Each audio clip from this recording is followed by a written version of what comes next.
center of mass of a system of 3 particles of masses 1 gram, 2 gram and 3 gram is taken as the origin of a coordinate system. सुन अब 3 particles हैं, एक 1 ग्राम का, एक 2 ग्राम का और एक 3 ग्राम का. इनका सेंटर ये कुछ इस तरीके से रख दिए, कुछ इस तरीके से रख दिए कि इनका सेंटर ऑफ मास कहाँ पे लाई कर रहा है, 0,0,0 पे, ओरिजिन पे लाई कर रहा है. मतलब इन तीनों का टोटल मास कितना हो जाएगा बताइए, टोटल मास 6 ग्राम हो जाएगा टोटल मास. और इस 6 ग्राम का सेंटर ऑफ मास यही मान सकते हो वापस, इस 6 ग्राम का सेंटर ऑफ मास ये मान सकते हो, क्योंकि इनका इन 6 का जो पोजीशन वेक्टर है, मतलब इनका जो पोजीशन है वो ये मान सकते हो 6 ग्राम की, मतलब ये मान सकते हो कि 6 ग्राम का मास है और इसका पोजीशन वेक्टर है 0i cap plus 0j cap plus 0k cap, ये मान सकते हो आप. एक मास दे रखा है 6 ग्राम का, एक मास दे रखा है यहाँ पे 6 ग्राम का, ठीक है, और इसका पोजीशन वेक्टर ये वाला मान सकते हो आप, क्योंकि इसने बोल दिया कि 1 ग्राम 2 ग्राम 3 ग्राम में कुछ इस तरीके से रखा है कि इनका सेंटर ऑफ मास ओरिजिन पे है. तो तीनों का कलेक्टिवली टोटल मास इतना, और तीनों कहाँ पे रखे हुए माने जा सकते हैं, ओरिजिन पे. तो पोजीशन वेक्टर ये वाला एक 6 ग्राम का पार्टिकल है वो इस पोजीशन पे रखा हुआ है, ये मान सकते हो आप. तीनों को मिला के एक जगह पे.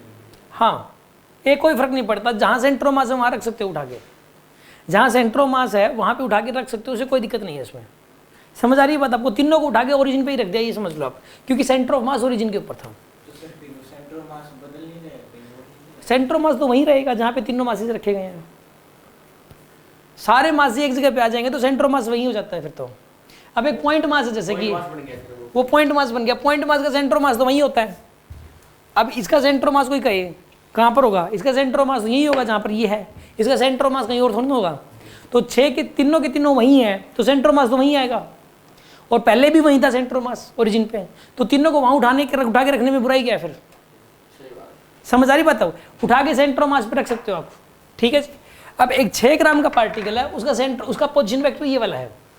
अब इसने कहा कि एक और पार्टिकल है 4 ग्राम का, कौन सा पार्टिकल है, 4 ग्राम का, और उसका पोजीशन वेक्टर पता है क्या है, उसका पोजीशन वेक्टर है अल्फा इंटू में I cap plus J cap plus I cap plus 2j cap plus 3k cap.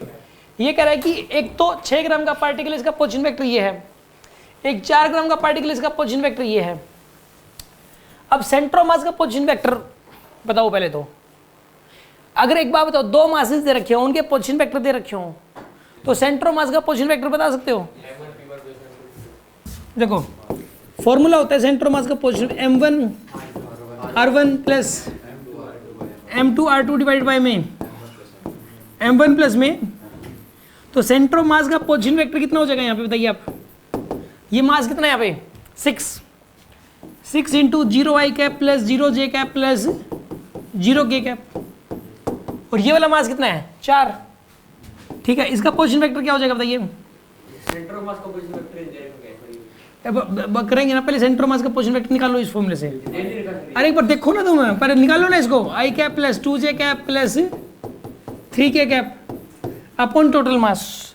Total mass कितना दे रखा है 10. इस तरीके से बताइए पोजीशन वेक्टर निकल जाएगा नहीं निकल जाएगा, निकल जाएगा. अब ये कह रहा है कि पोजीशन वेक्टर आपको ये सोल्व करोगे ना तो इतना आता है, यानी ये दे रखा है इसने, ये दे रखा है I cap plus 2j cap plus ये दे रखी है इसकी वैल्यू, और अब अल्फा की वैल्यू बता दो आप, सोल्व कर लो इसको. ये तो 0 बनेगा, ये बनेगा क्या 4 अल्फा आई कैप प्लस 8 अल्फा जे के प्लस 12 अल्फा डिवाइडेड बाई क्या. एक काम करो, सुनो सुनो सुनो, रुको 4 अल्फा को बाहर ले लो आप, आई कैप प्लस 4 अल्फा को बाहर ही रखो, ये कैंसिल हो जाएगा ना यहाँ पे, इससे ये कैंसिल हो जाएगा है ना. तो 1 is equals to 4 alpha by 10, तो 4 अल्फा की वैल्यू कितनी आ गई 10, अल्फा की वैल्यू कितनी आ गई यहाँ पे 5/2 आ जाएगा आंसर. आंसर आएगा 5/2. समझ में आया नहीं आया. पोजीशन और पोजीशन वेक्टर में क्या फर्क है. अगर पोजीशन होती है 1,2,3 तो पोजीशन वेक्टर हो जाएगा 1i cap plus 2j cap plus 3k cap. मतलब एक्स कोऑर्डिनेट के आगे आई कैप लग जाएगा, इसके आगे जे कैप लग जाएगा, इसके आगे के कैप लग जाएगा, ये फर्क है बस. वेक्टर समझ में आ गया?